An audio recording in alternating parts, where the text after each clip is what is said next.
Hello, everybody. Welcome into my latest live broadcast. Today is the 9th of September, 2021. It is Thursday.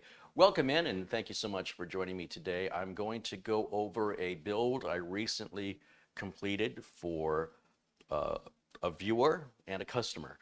His name is Larry. You might see him in the chat room as LRCX. And Larry wanted basically the 8-year build, but he wanted to bump everything up just a notch. So what we've got here, and we're going to go over the specs, but of course the Corsair 200R. Yes, I still have these cases. I know Amazon has been out of them for a while, but as far as I know, they're still being made. And I'm going to try and get through this video as quickly as I can as an overview. There are plenty of videos showing me building 8-year builds. This one is a 10th gen 10700K, and if we spin it around here, you can kind of get a look at the inside and how clean all the cabling looks in there. A couple of special requests that Larry had that differed from the 8-year build that's more generic for the masses. He wanted a 750 watt non-modular power supply for which he could add a graphics card. He might take the graphics card he's got now and move it into a different computer. And then when prices become reasonable, purchase a upgraded graphics card in the future that he can do himself. We've done 32 gigs of RAM instead of 16, but otherwise it's the same manufacturer, same speed. Oh, and on the power supply, that's a Silverstone 750 watt power supply, which right now you can pick up on Amazon for about $52. I don't know, it's usually like $70 or $80. It's a really good deal. Silverstone sent me the power supply for evaluation, and we'll see how it works for Larry in real world scenarios. I don't like testing or simulating. I like to put it in the real world. And it's covered under warranty, just like any other power supply. And I'd like to see how it compares with EVGA and Cooler Master and Corsair and other power supplies, Seasonic, that I've used in the past. And if it performs well, I will then base whether or not I would recommend it or use it in mass. Now, I've got a couple more Silverstone power supplies I'm going to go through coming up here. Even a couple more of these 750s, but also a variety that Silverstone has sent to me and asked me for my opinion. Now, as you look inside, you'll see we also have that Noctua NH12S cooler on there. Those are about $80. I selected over the Mugen 5 because of the spacing right back here on a 200R. That Mugen 5 is a bit larger. It's, so far as I can tell, they both cool identically the same despite the Mugen being larger. They're both exceptionally easy to install, the Mugen 5 and the Noctua U12S. They're both super easy to install. The Noctua being slightly easier, but easy is easy. Either way, they're both very simple installations. And the Noctua is about $30 more. And it's black, whereas the Scythe is, the Mugen 5 is silver. Not that anybody's going to see it. This case does not have a case window. Excuse me. It's a business style of case. The motherboard has built-in graphics or built-in video outputs on it. And the GPU that we're using now is built onto the Intel CPU. Most Intel CPUs have built-in GPUs. And so because of the GPU shortage, it's really useful right now. Now, AMD also makes CPUs with GPUs. They call them APUs because, you know, nothing racist about calling it APU. But it is an industry marketing name. And few AMD CPUs have that. So if you look carefully, you can find an AMD CPU that does have built-in graphics. But you don't have to look carefully to find an Intel CPU that has built-in graphics. That's the standard. Unless the Intel CPU has the letter F in its model name, it's got built-in graphics. At least in all the modern ones anyway. Depends how far back you want to go. Larry also wanted a DVD reader-writer drive. I've got the Asus standard DVD-RW I've been using for years. They're like 20 bucks on Amazon. Currently in stock, you can buy them now. The motherboard, of course, as I mentioned, the B460 HD3, for which I have the motherboard. The price has been fluctuating on Amazon from 119 to 140. I was buying these boards at 109. You know, what's 10 bucks? I understand there's a B560 now from Gigabyte B560 HD3 that's like $98. That would also work on a 10th and 11th gen uh, Intel CPU. And for the price savings, you know, why not bump up to the B560? I've only been recently made aware of its existence, and I only first saw the price 20 minutes before starting the show. So I might explore that, but I still have many of these B460s to utilize, and there's nothing wrong with them if you can get them at the right price. If you can get, you know, the next generation for 20 bucks less, why wouldn't you? As far as I can tell, they're very, very similar. Even the video outputs appear to be the same, but I really won't know until I have one in my hands to confirm that everything remains consistent. So I'm going to stick with what I know on this build because I don't want to turn Larry into any more of a guinea pig than he'll be with this power supply. Now, of course, even using a known power supply that's got a proven history wouldn't guarantee there wouldn't be a problem, of course. Life is random. However, statistically, it's unlikely. When you establish a pattern of reliability and of good customer support, if you need it, that's a good peace of mind to use a specific manufacturer. So that's why I typically use EVGA a lot on the power supplies. However, the Silverstone may end up being a better deal. So time will tell, and we'll follow up on it. Now, with regards to the storage, normally I would use a budget Intel, you know, 660, 665p or 670p solid state NVMe drive. And Larry wanted something faster and bigger. So he's got the Samsung 970 Evo Plus. That's a 2 terabyte drive. That's about $260, $270 right now on Amazon. The price has gone all the way up to $350 earlier this year. So it's good to see the price dipping back down again. And then beyond that, you know, we don't hook up the front case fans on computers that don't have discrete graphics cards because there's no reason to just bring in more dust. So we leave that front fan unplugged. The rear fan is hooked up as always.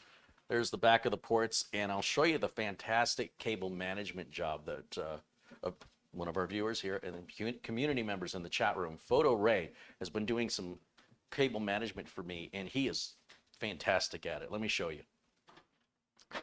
First of all, there's not a lot of room on the 200R to put the cables between the back panel, this panel here, and the back of the motherboard tray. So this makes it a little challenging sometimes to get these cables flat enough. You've seen me in videos in the past where I have to set the case down and push down the panel like I'm closing an overfilled suitcase. But Photo Ray has done such a good job here.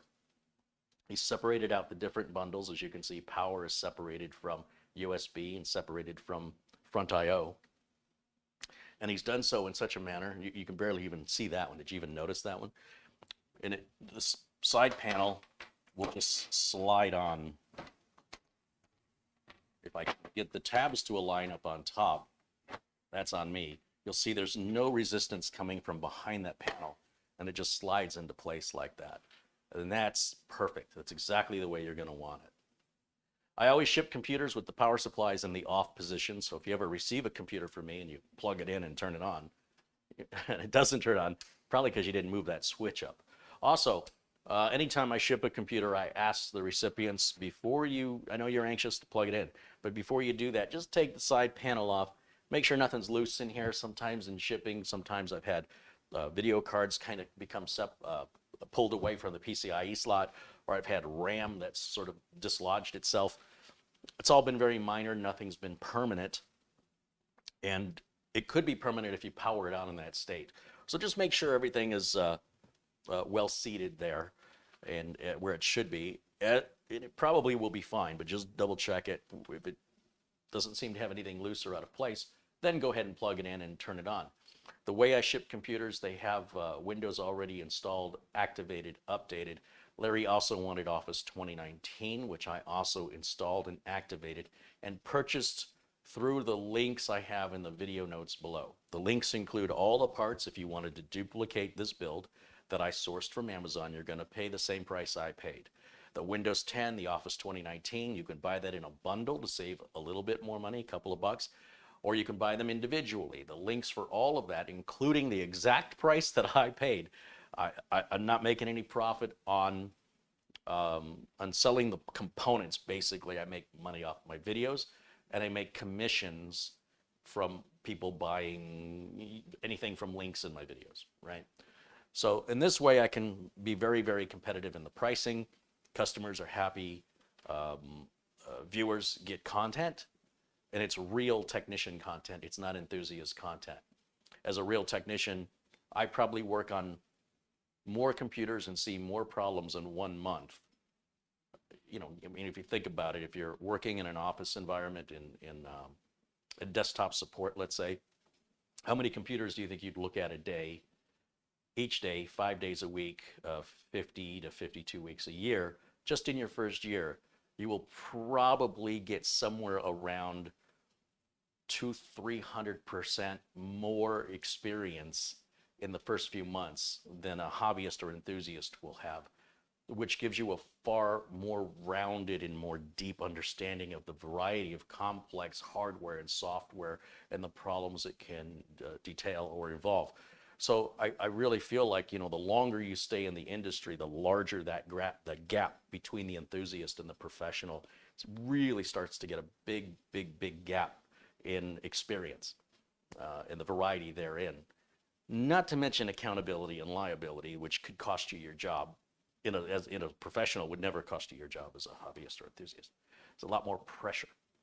But be that as it may, I like to share from a professional point of view, because there's just so many hobbyist enthusiasts on YouTube. I feel like, well, there's nothing wrong with it. I'm not better than they are. I'm not suggesting the information they offer is invalid. But what I am saying is, as a professional, I share a unique perspective that's not widely shared here on YouTube in this tech space. And so that motivates me to show you what really happens when you do it for a living, and things that have to be considered when you're responsible for support and you want to have a happy customer because you want to stay in business. So this is the standard 8-year build. There's no reason a build like this couldn't be put together for, I mean, if you stuck with the standard 8-year build, you could probably do it for about $800. This one's going to come out to, I think it adds up to around 1,000. And then Larry wants an external 2 terabyte NVMe enclosure and drive. It's going to add another 300 to it. And of course, we have to pay to get it shipped out to him. But it's ready to rock and roll. Let's fire it up and see how long it takes to boot. And you know it's going to take a few seconds. Who are we kidding? But let's just fire it up. It's also dead quiet. It's one of the quietest computers you'll ever own. If not for the power light or your monitor being on, you may not even know it's turned on. It's that quiet. The Noctua cooler is, even when it's ramped up really high, it's a very, very quiet cooler on there. So there's our video cable, power cable, and now I'll grab a keyboard and mouse, which I have on the other side of the counter here. So bear with me for a second as I grab this. And let's see here. Oh, I guess I can just plug it in up in the front USB ports. And I'm about to turn it on. Let me turn on my HDMI input on my capture software, and I'll just put myself in the corner so you can see both me and the computer booting at the same time. Here we go, turning it on. Power light's on. And if you want to do your countdown for how long it takes to boot, BIOS is just now started loading the operating system, so the BIOS was initializing there for a moment. There's LRCX, there's your login, you're booted up, you're ready to go.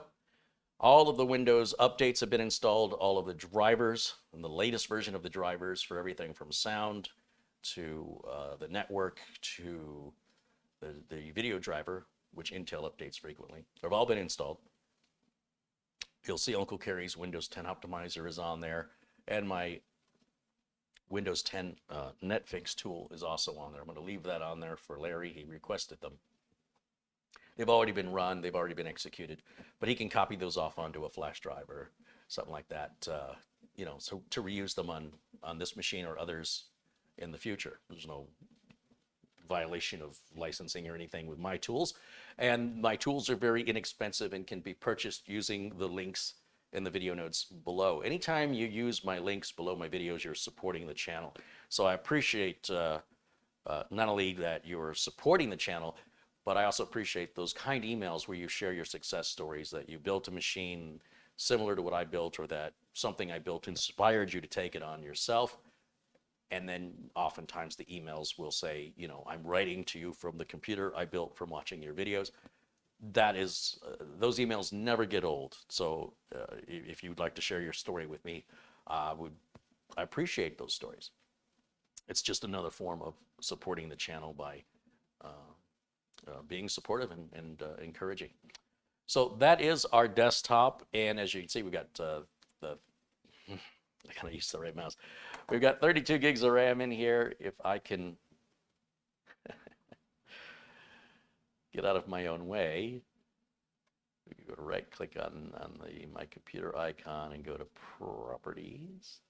And we can see the amount of RAM and the CPU, the 10700K. We can inspect the inside of the computer, verify that the rear fan is turning, which I can see from here.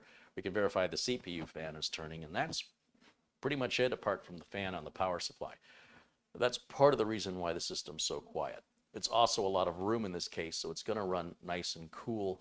And I really think there's a value here that you're just simply not going to find any other way than doing it yourself. The big name, you know, manufacturers of pre-built system integrators, as they're called, or SIs, those folks are in it to make a profit. And they've got warehouses and employees and workman's comp and the higher taxes. They've got distribution, salesmen, a ton of employees. Basically, what I'm saying is they have a lot of overhead. And so what they often try to do is they try to make their computers look like what you could build yourself. But if you know what to look for, you'll see that they're shortcutting you on RAM, they're shortcutting you on power, and they shortcut you on the speed of the hard drive. Everybody's looking at capacity. Very few customers know enough to look at the speed. And by cutting all these corners off, they can give uninformed consumers the perception of value, when in fact, they can't match anything like that. You can't even come close to spec this out at a system integrator for this price. And it's common sense, right? If you're doing it yourself. And of course, they can get parts cheaper than you and I, but they're also adding on so much profit margin. Once you realize it, it's ridiculous when you find out you can't upgrade your system, or to upgrade it, you have to replace the power supply, or that there's no expansion for more storage, or that the whole system is disposable in some cases. After it's out of warranty, there's no fixing it with proprietary components or non-industry standard componentry. So with a system like this that you build, anybody can work on it. And you can upgrade it indefinitely until standards change. So I'm not here to sell you a computer. I'm here to encourage you to build your own, make it your own. It's sort of like a Jedi creating his or her own lightsaber, right? Kind of the same thing. It's very personal and very rewarding, and you'll never know what that feels like if you never do it. Now, I'm going to go ahead and close this down. Let's see, Alt F4. I'll shut that down. Can I do Alt F4 again? Yeah, and enter. We'll shut that down. See how fast it turned off? And yes, it's going to run Windows 11 just fine. Again, I don't know what Windows 11 can do that Windows 10 doesn't already do, but just to get that question out of the way, the TPM requirements are built into any CPU from pretty much 2016 forward. A few exceptions, but mostly 2016 forward.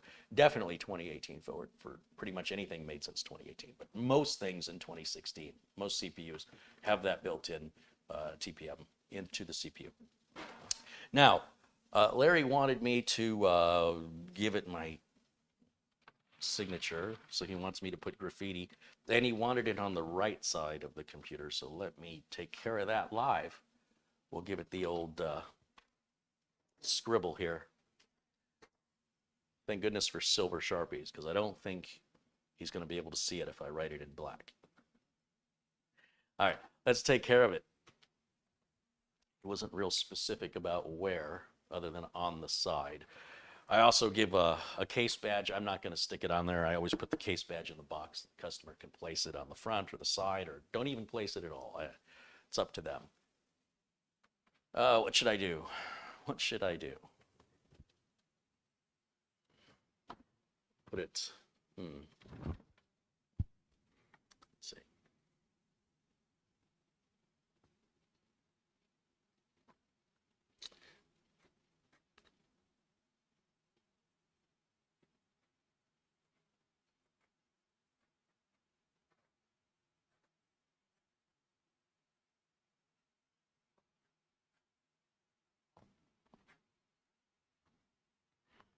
This is a hard way to write. You ever try to write like this? It's very difficult.